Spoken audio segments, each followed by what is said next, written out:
स्वतंत्रता सेनानियों ने अपनी जान गंवाई। देश को आज़ाद कराने के लिए उन्होंने अपना सब कुछ त्याग दिया।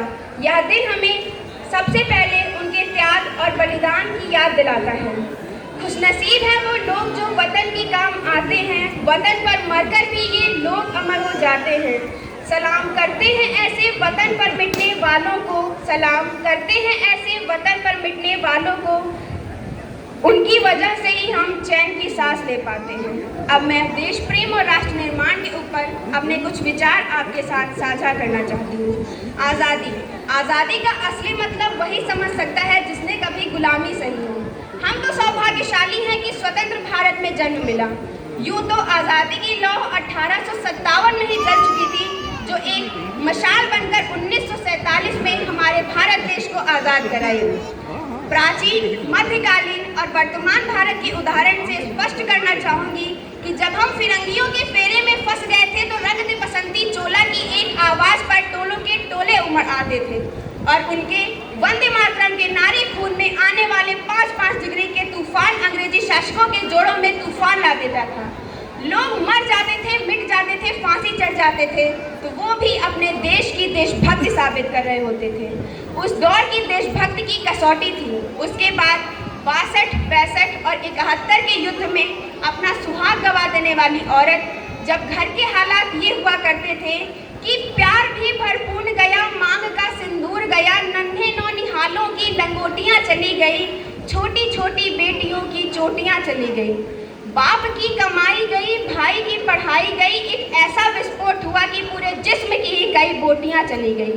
अरे आपके लिए तो एक आदमी मरा होगा साहब, किंतु मेरे घर की तो रोटियां चली गई, किंतु मेरे घर की तो रोटियां चली गई वाले हालात पैदा हो जाने के बावजूद एक माँ अपने बेटे को सरहद पर दुश्मनों की धज्जियां उड़ाने के लिए भेज दिया करती थी और उसे पत्र लिखाकर ये भेजा करती थी कि अम्मा ने खत लिखा है बड़े ही चाव से, पुत्र मेरे तुम ना घबरा जाना 1 इंच के घाव से, 1 इंच ना पीछे हटना, चाहे इंच इंच कट जाना, चाहे इंच इंच कट जाना। इस तरह पूरा परिवार अपने देश की देशभक्ति साबित करने में लगा था। तब देश लड़ जाने को कहता था, तब देश बलिदान मांगता था, तब देश मर जाने को, मिट जाने को, फांसी चढ़ जाने को कहता था। किंतु आज देश लड़ जाने को नहीं कहता, आज देश मर जाने को, मिट जाने को, फांसी चढ़ जाने को नहीं कहता, बल्कि मेरे विचारों में यदि कोई व्यक्ति अपना काम पूरी ईमानदारी, पूरी श्रद्धा, पूरी लगन से करे ना, तो यही सच्ची देशभक्ति है और यही सच्चा राष्ट्र प्रेम। मैं नहीं मानती कि फेसबुक, व्हाट्सएप और इंस्टाग्राम को 3 रंग में रंगना ही देशभक्ति है। मैं नहीं मानती कि फेसबुक, व्हाट्सएप और इंस्टाग्राम को 3 रंग में रंगना ही देशभक्ति है। और यदि आप कहेंगे कि साल में 2 बार हाथ में तिरंगा ले लेना ही देशभक्ति है, तो मैं पूछना चाहूँगी कि वो फुटपाथ पे रहने वाला बच्चा ट्रैफिक की छाँव में नंगे पाँव जब तिरंगा बेच रहा होता है, तो क्या इसे आप उसकी देशभक्ति कहेंगे? नहीं, ये उसकी देशभक्ति नहीं, उसके पेट की शक्ति है जो उसे ऐसा करने पर मजबूर कर रही है।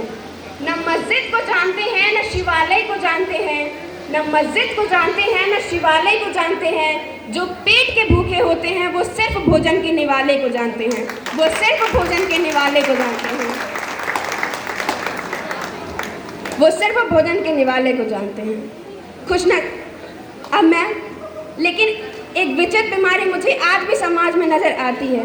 कहा जाता है कि हम सबसे बड़े लोकतंत्र हैं जहां हिंदू पैदा होते हैं, जहां मुस्लिम, जहां सिख, ईसाई पैदा होते हैं, किंतु बदकिस्मती है कि अब इंसान पैदा नहीं होते। और मेरे विचारों में ना हिंदू की ज़रूरत है, ना मुस्लिम, ना सिख, ना ईसाई की ज़रूरत है। राष्ट्र निर्माण के लिए केवल एक अच्छे इंसान की ज़रूरत है। ज़रा सोच कर देखिए, ये पेड़ पौधे और शाखाएं भी परेशान हो जाएं अगर परिंदे हिंदू और मुसलमान हो जाएं, अगर परिंदे हिंदू और मुसलमान हो जाएं।